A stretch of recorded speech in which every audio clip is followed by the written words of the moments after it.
Olá, gente, boa noite a todos. Nós estamos aqui mais uma vez para tratarmos um pouco sobre um assunto que é muito comum no dia a dia, que são negócios jurídicos com menores de idade, que são realizados com pessoas menores de idade. E o que pode e o que não pode. Eu vou passar aqui a fala para meu amigo Vinícius, apresentador. Olá pessoal, me chamo Vinícius e estou aqui hoje com meus caros colegas especialistas no assunto, Gabriel, Richard, Giovana, Guilherme e a nossa ouvinte Deise Altonelli. De início, vamos passar a fala para nosso amigo e colega Richard. Boa noite. Eu vou falar um pouquinho para vocês em que se consiste o negócio jurídico. O negócio jurídico é basicamente uma manifestação da vontade que resulta numa consequência jurídica. O negócio jurídico ele precisa ter 3 fatores para ser um negócio jurídico válido, como está registrado no artigo 104 do Codex, que é um agente capaz, o objeto tem que ser lícito, deve ser definido e também ele deve ser possível. Por fim, ele pode estar prescrito em lei ou não prescrito em lei. Quando ele não está prescrito em lei, o que acontece? Ele não pode contrariar uma lei que já está escrita.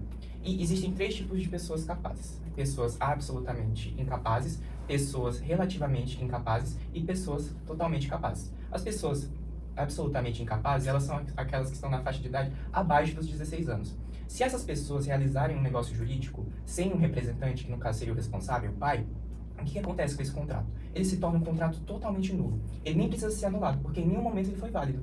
Já um negócio realizado com uma pessoa que é relativamente incapaz, que é aquela que se encontra na faixa de idade entre os 16 e os 18 anos, esse negócio jurídico ele pode ser anulado. Por quê? Porque mesmo que ele tenha sido feito sem a assistência dos pais, depois, se o pai for entrado em contato com o pai, se o pai ele for de acordo com esse negócio jurídico, ele vai se manter. Já o absolutamente capaz, que é aquele que já tem os 18 anos completos, ele pode exercer todos os atos da vida civil direitos, ele pode assinar contratos, pode fazer testamento. Então, nesse caso, Richard, os menores de idade não podem realizar um ato jurídico sem autorização dos pais. Depende. Foi como eu falei, existem relativamente incapazes e absolutamente incapazes. Os relativamente incapazes, eles podem realizar sem o pai estar ciente, só que depois ele tem que ser revalidado, entendeu? Com autorização do Com pai. a autorização do pai. Entendi. Então, o negócio jurídico, no momento em que ele foi realizado, o pai não estava ciente. Certo. Só que depois que, se o pai for consultado e ele estiver de acordo com esse negócio jurídico, ele é revalidado. Se torna válido o contrato, Sim. né? E permanece. Porque o pai é o assistente. Entendi. Nesse momento, eu irei passar a fala, então, para nossa colega Giovana. Como dito anteriormente, negócios jurídicos com menores de idade podem resultar em negócios nulos ou anuláveis. Isso dependendo da forma como esse negócio jurídico ele foi celebrado. Negociar com um menor de idade pode acarretar em certos custos judiciais a mais para a outra parte e certos riscos, dependendo da forma como ele for celebrado e também se houver alguma espécie de vício contratual. Um exemplo disso seria se, caso um menor de idade, vamos supor que esse menor de idade, ele acaba quebrando o contrato. Uma problemática muito grande seria que ele não pode responder nenhuma execução judicial por ele ser menor de idade. Então, quem deveria responder isso seria o seu representante legal, o que traz, novamente, um grande risco para todo esse negócio jurídico para a outra parte. Então, a outra parte ela pode se sentir meio que lesada. Isso leva muitas vezes as pessoas a evitarem negociar com menores, por mais que se tenha toda a assistência dos pais e responsáveis. Outro ponto também importantíssimo de se destacar é que o ECA, o Estatuto da Criança e do Adolescente, ele visa proteger os menores com relação a todos os tipos de negociações, para que não exista nenhum tipo de abuso contratual ou econômico. Porque caso exista esse tipo de vício dentro dessa razão contratual, esse contrato ele pode ser anulado. Nesse sentido, atingindo a maioridade, esse menor mais à frente, caso isso não seja corrigido no momento, ele pode alegar, ele pode apresentar os fatos que vão demonstrar que talvez, nessa situação, ele possa, de certa forma, ter sido usado. Podem ter abusado dele na questão de terem usado sua vulnerabilidade para, de certa forma, prejudicá-lo. E isso traria uma nulidade a esse contrato, a toda essa razão contratual. Então, Giovana, nesse caso, existe os negócios jurídicos realizados nulos e anuláveis. Um exemplo disso seria os contratos mesmo realizados com os menores de idade?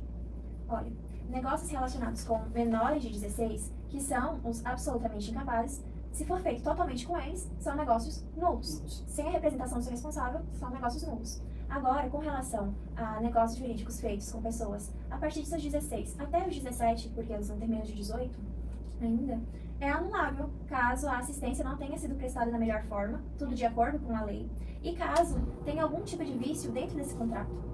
Entendi. Muito obrigada.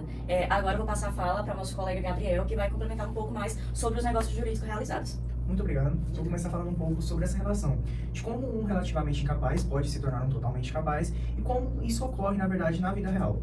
Tem sim algumas situações onde um menor pode se tornar um absolutamente capaz. Essas situações, muitas das vezes, estão prescritas nos próprios artigos, principalmente ali pelo próprio artigo 5, onde se referem a certas situações onde esses menores se tornam absolutamente capazes, sendo elas as principais: a concessão dos pais, os pais permitirem que a emancipação em seus tipos, o casamento, o emprego de um serviço público, você passar em um concurso público já te torna um totalmente capaz, e o principal deles é você já ter uma renda fixa, um comércio, algo do tipo que te traga uma estabilidade financeira o suficiente. É até interessante que tem certas situações que muitas pessoas não sabem, que um caso feito com um menor entre 16 e 18 anos pode sim ser aceito. Para esse negócio com o menor ser aceito, eles precisam seguir 3 também pré-requisitos. O primeiro sendo boa-fé do terceiro. Algo que sempre no Código Civil está sempre presente é a boa-fé e a má-fé, que é ali os artigos 1201, 1202, 1203, que se referem absolutamente a como a boa-fé e a má-fé podem mudar a relação de um contrato. O segundo pré-requisito é a má-fé por parte do menor. O que é a má-fé do menor? É ele emitir sua idade.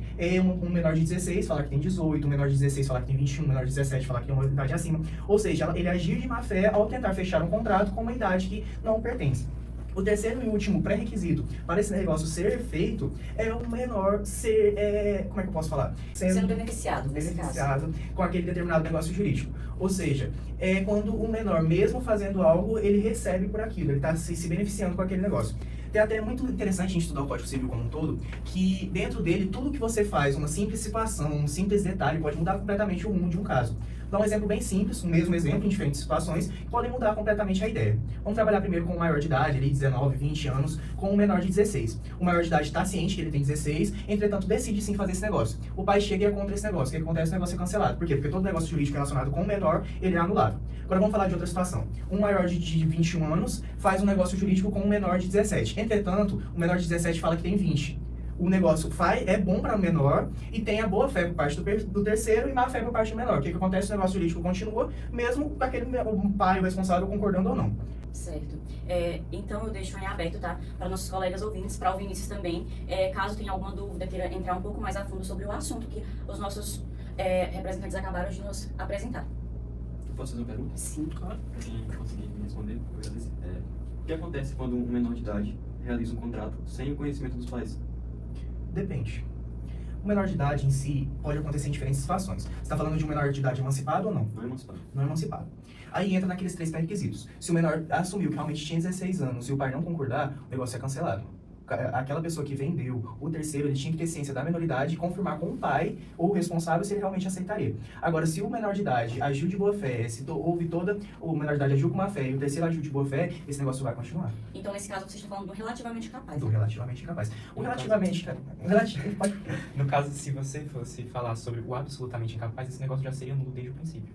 Porque não há negócio jurídico realizado apenas com o menor de 16 anos, sem assistência do responsável, que seja válido. A partir do momento do negócio, é nulo. Em nenhum momento ele foi válido. Vocês podem ficar à vontade, tá?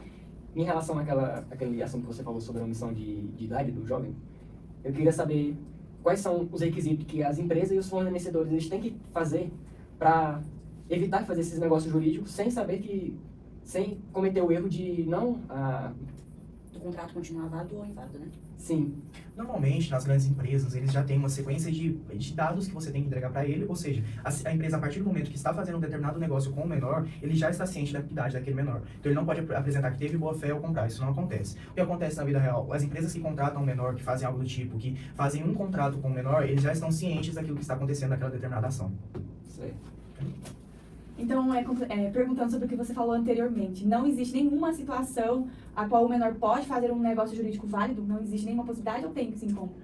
Tem como, claro que tem. É até interessante porque aí também se divide em diferentes tipos. Se o menor de entre 16 e 18 foi emancipado, ele já tem todo o poder se tornando absolutamente capaz. Agora, se ele for lá fazer um determinado contrato e o pai chegar e apoiar, esse contrato é completamente válido. O contrato dele, como a gente já referiu, ele é anulável. O contrato dele é válido até que alguém prove o contrário, até que o pai dele ou o responsável seja contra aquele determinado contrato. Alguém tem mais algo a falar? Eu tô tranquilo. Tudo tranquilo? Então, encerramos por aqui e uma boa noite a todos.